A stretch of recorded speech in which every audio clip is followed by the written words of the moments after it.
All right, we're going to go over Chapter 9 now. It's a shorter chapter, so we'll be done sometime around 9:30, I would guess. All right? And notice that the title of this chapter is the Browser Object Model. And the Browser Object Model, if you take the first three letters and you make an acronym out of that, it's also known as the BOM. It literally is. Now later on, when we get to the next portion of the book, the next part of the book, we'll talk about the Document Object Model.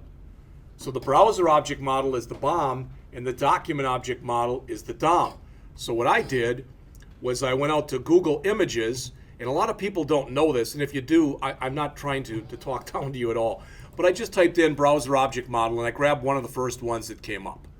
But a lot of times what people don't know is there's an article behind this, and if you click on it, it'll bring up the article. All right? So if you wanted some stuff on the Browser Object Model, they start talking about it on the bottom of 151, and again, that's what the chapter is about. There's all sorts of tables and stuff in here. But it's looking at it from a high level, from the browser side. And one of the things that's in here under the, if you look up on the screen here, one of the things under the Browser Object Model down here, there's the document. That's the document object. The document object model looks like this. And we're going to get to that in a later chapter. This is something right here. So this is supposing that you have written a table in an HTML document. All right? And so you've got a table which has a body in it. The body has a couple rows in it. Each row has two data elements in it. Each data element has two text elements in it. So why do you care about any of that stuff? Because the key to being able to really program and set up a website and make it sing, dance, and do whatever it is you want to do is to be able to understand the document object model. Because if you can understand that there's not too much, I mean, you have to learn how to program it and to be able to do what's called traverse the DOM or walk the DOM. And that's what some of the stuff we'll be going into the next part of the class. All right? But if you can do that, you can become a very successful web developer. All right? And again, just as before, if I click on this, notice this is from W3.org. So this is from the World Wide Web Consortium. What is the document object model? And they run through it. That picture that we just saw is the picture from right here. All right. So we're on page 151. Our objectives. Understand the different objects available that are part of the window object. You've already been using a bunch of them. You just don't realize it, but you have been already. Use the navigator object to view properties of a visitor's browser. You may or may not have heard of this term already, but there is a term that used to be very popular, not quite as anymore, but still somewhat popular, that's called browser sniffing. And literally what that means is the ability to go in and figure out the type of browser the person who's looking at your website is using. All right? Obtain information about a visitor's screen.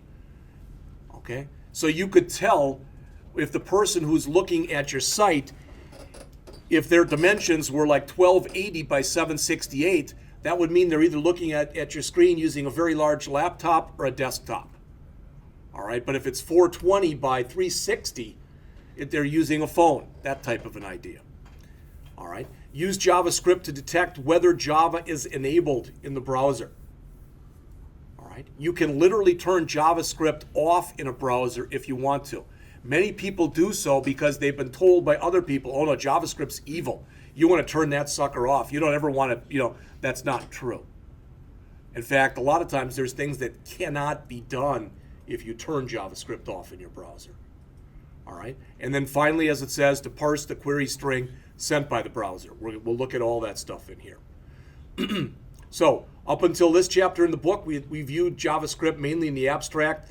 This chapter starts to examine JavaScript as you'd apply it in the real world. What does that mean? What that means is most of the JavaScript development that's done is done inside of pages in a website. In other words, most of the time, and there are exceptions to this, so I'm not going to argue with anybody on it, but JavaScript isn't like Java.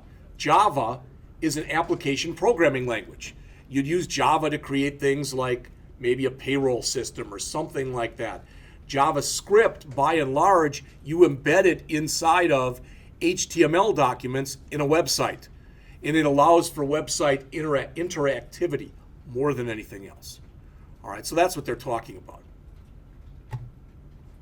As it says, the browser is central to JavaScript programming. Okay, so they first start talking on the bottom of 151 about the browser hierarchy. And again, they mention, it says there's a window object, and the window object that's in there is the parent of all these different things. And again, you may not, or may not realize it, but you know what a lot of those are already. We've already done document.write. We've looked at that a little bit in here. All right. Frames aren't used very often, so I'm going to say very little about those. History, well, history allows you to use, for example, when you click the back button on a browser, you're looking at the history. All right. That's considered a history -1 because you're going back a page. All right. If you click the browser going in the other, or the arrow going the other direction, you're going forward in the history. So that's like a history 1 type of an idea. All right, location and navigator we'll take a look at in just a second. And then screen and self window parent. So they show in here, it says the window object and its children are shown here. Not that different from the example I just showed you online. And again, notice that when we get to chapter 12, that'll be all on the document object model. But it's just an introduction. You can buy entire books on the document object model. All right, events. It says that we talked about events back in chapter 1. Just look at it this way. JavaScript is an example of what's known as an event-driven language. So if I go and I write myself, if we look at, for example, you did those programs. Let's say that for that leap year program, the one that you were doing, let's suppose that we set it up so it was inside of a website. Okay, so we had a page that came up on a website, and there was a little thing in there that said, enter a year here. So you type in a year. And it says, click this button to find out whether or not the year is a leap year or not. So you put in 2015, you click the button, and it comes back and it says 2015 is not a leap year. All right. The event, basically, that the code would be behind would be the button's click event. So in an event-driven programming language, basically the system is sitting there waiting for you to do something so it can react. All right. And again, we'll talk about this in later chapters as well. All right. A sense of self. It says a window object is a global object that's currently open in the browser. And what they're saying is, for example, you've seen stuff like this before. Let me show it on here. So you've seen stuff where we start to write a JavaScript program. So we've got function, main. All right. And we say, again, I'm making this up. Believe me, this is not worth typing in. But you'd say something like var age equals parse int prompt. This is exact stuff we've done before. Enter your age. All right, and we'll give it a default value. We'll say 18. All right, so that'll come up on the screen and it'll give you a box and it'll say, enter your age. And if you put a number in there, it'll convert it to an integer. Well, then if we turn around and say this, if we say alert, the age input was plus age. Then that's going to come back, and if you used 18, it'll come back and say the age input was 18. That makes sense? It's all stuff we've done before. What the author's saying here is whether you realize it or not, alert is part of the window object. So we really could have typed in this, window.alert, and it would have worked just fine. There really is no reason to do it because if you leave that off, it defaults. So unless it's told otherwise, it defaults to window. All right. But when you're using, for example, the document.write method, so if I say document.write and I do the same, put the same stuff in here, that's going to literally write right on the web page itself, the age input was 18. But if I leave the document off of there and I just say write, I get an error message because it doesn't know what it is. If I leave this off, so if I were to just put it in like this, it thinks that write is part of the window object. It's not. It's part of the document object. And the document object is part of the window object. So technically, if we wanted to, why you'd want to do this, I don't have a clue, but you could put in this, window.document.write, if you really wanted to do that. I've never seen that. It's kind of overkill, but you really could do that if you wanted to.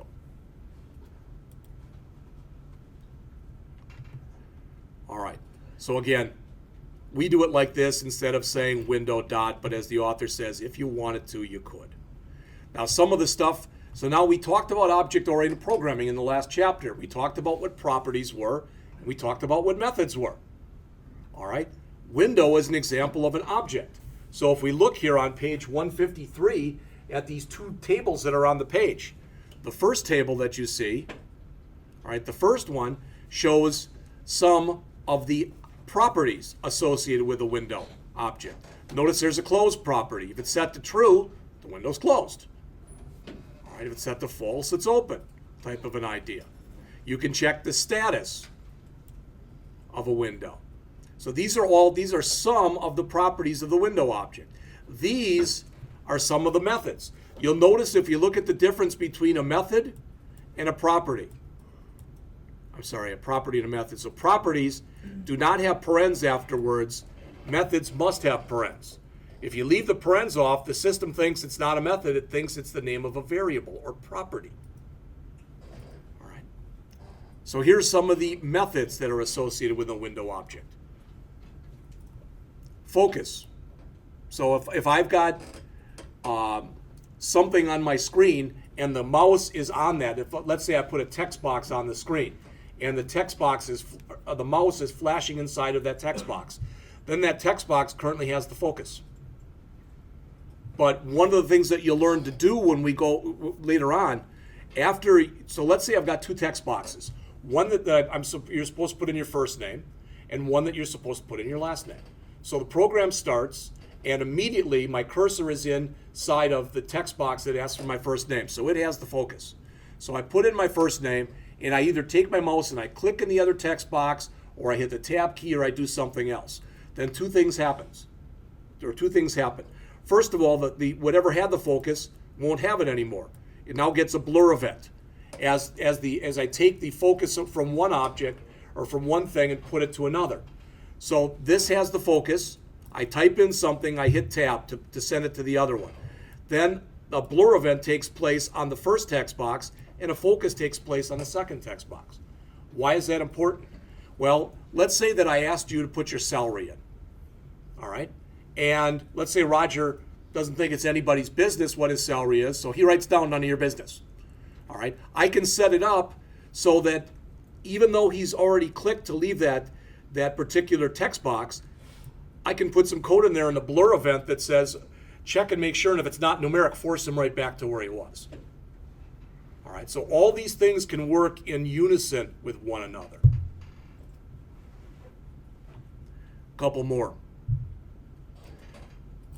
This will become important, and we'll look at this when we talk about event listeners later on. You'll also hit event listeners again next semester in the Java class and in the advanced Java class. When you want to change the size of a window, you'll notice on here, here's some of the ways that you can do it. You can tell it to resize. And most of this stuff, as it says, the move, you're telling it to move it to a certain location. All right. And what's the difference between move by and move to? All right, typically in there in the move by, you're going to put a number of pixels or something that you want it to move by. Move to, it's going to be probably a screen location where you want to move it to. All right. Timers are very important in JavaScript. We'll hit on all these, but really, here's the two things. And what's the difference between these?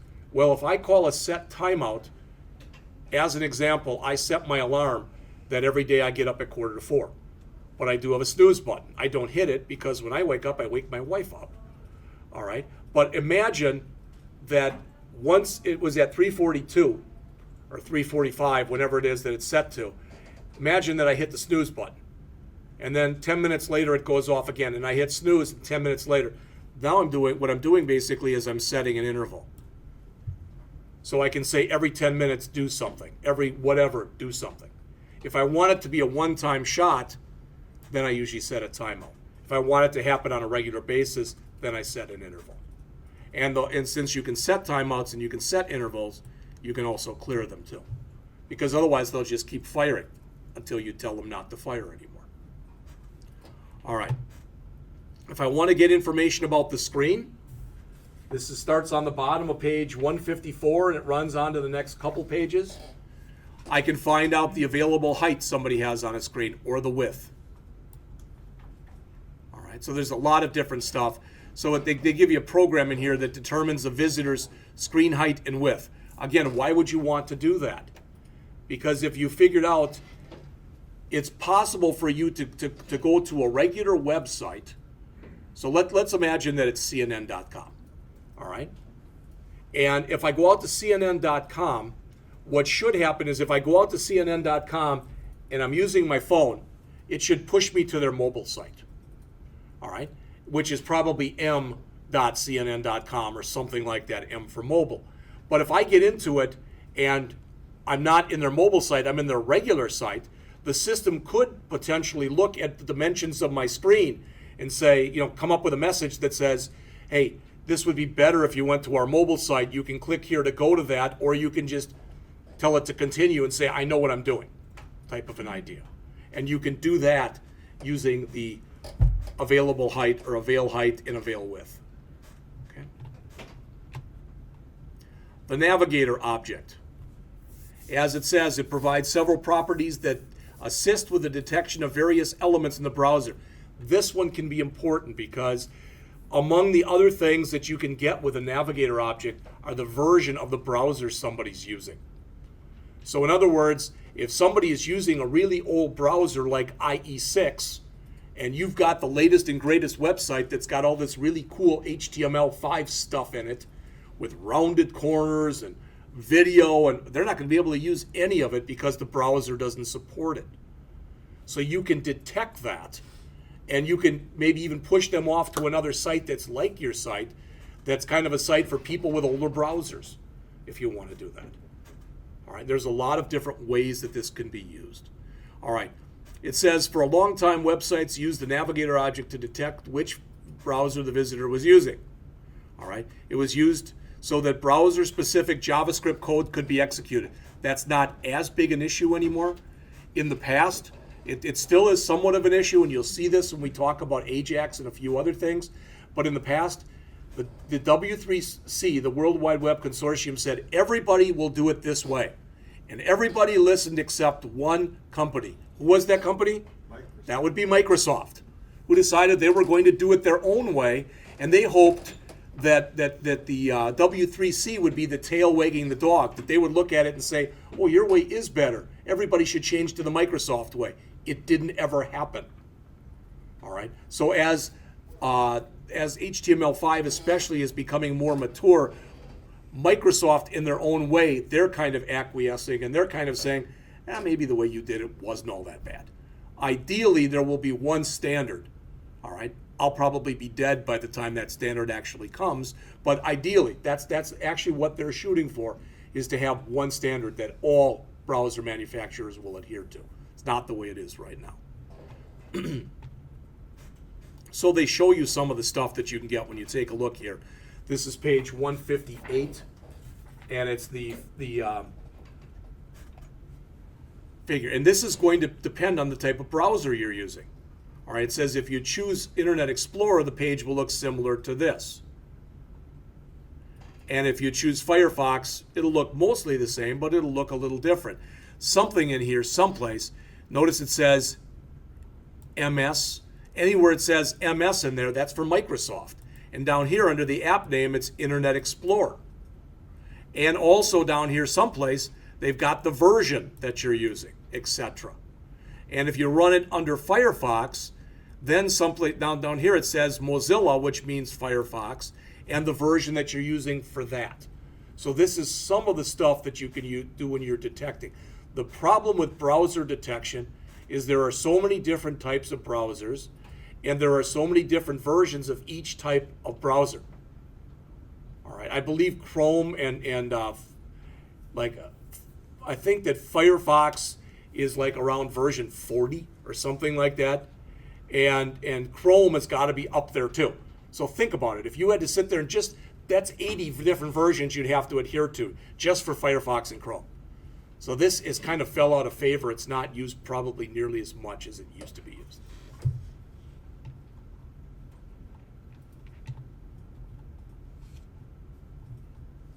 All right, there's a location object that's mentioned here on page 160. As it says, it gives you access to the currently loaded uniform resource identifier, including any information about the query string. All right, then they show this, and I want to make sure you've at least heard this. Okay? It says, for example, a URI might be, and you might raise your hand and go, wait, that's not a URI, that's a URL. That's a uniform resource locator. Well, a URL is a type of URI, which is a uniform resource identifier. So if you drew a big circle, and you wrote on the top of that circle URI, and then you put another circle inside of that big circle, and you put URL in that one, that would say that a URL is a subset, or it's part of a URI. So it's part of a bigger picture. All right? And so what's the difference? A URL has to always go someplace. A URI may or may not. It looks a lot like a URL, but if you click it, it might not go anywhere, and it doesn't necessarily have to. All right, there's other differences also.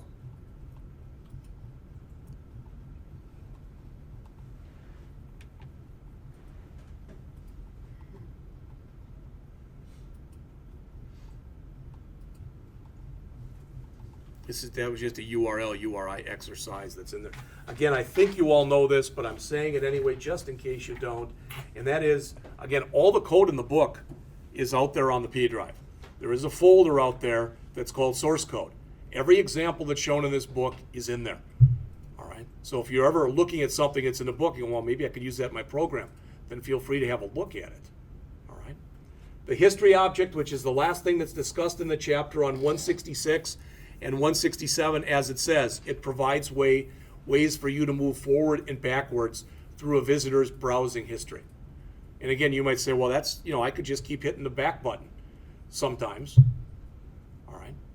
But sometimes you can use this in conjunction with writing programs when you want to look at a person's history.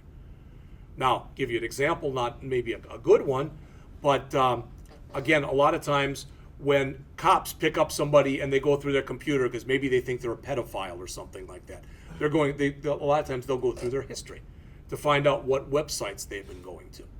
All right, so this is some very powerful stuff. It's not just hitting a back button and a forward button. That's part of it, but it's a very small part of it. All right. And literally, that's it. So what we're going, I just made this decision like right now. What we're going to do next week, on Monday, what we're going to do is we're going to go over Chapter 10 and we're going to go over Chapter 11. All right? Everything that we do for Chapter 10, literally, if you look at it, there's the first page, second page, third page, fourth page, that's it. That's the whole chapter. You say, well, why don't we go through it now? Because it's linked to Chapter 11. And we don't have time to do that now. All right? So we'll do all that on Monday. That's just an introduction to JavaScript libraries and frameworks. Then what we'll do is I want to have everybody on your system. It won't matter if you're on the visual or the virtual desktop or not, but I'll want everybody to be on their system, and we'll just create some very simple jQuery just so you can see how it's used. All right, we'll do that on Monday. And then by the end of the day on Monday, I'll give you your next assignment. There'll be 2 problems. We'll do one of those 2 problems as a class on Wednesday. And then the following week, you'll have time to work on the other one. That all makes sense? All right. And we'll do that, and then when we come back, we'll be heading into the next part of the book. And if you remember, with the next part of the book, that'll mean we'll be done with this part. All right?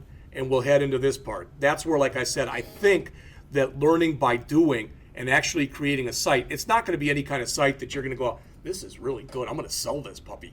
No, it's going to be very simplistic. And when we first create it, we'll put almost no CSS in it, so it won't look pretty. I'm shooting for functional, not pretty. We can pretty it up, and I might give you that as part of an assignment and say, okay, now that we've covered this chapter, go out and go back to your website and pretty it up and make it look presentable, type of an idea.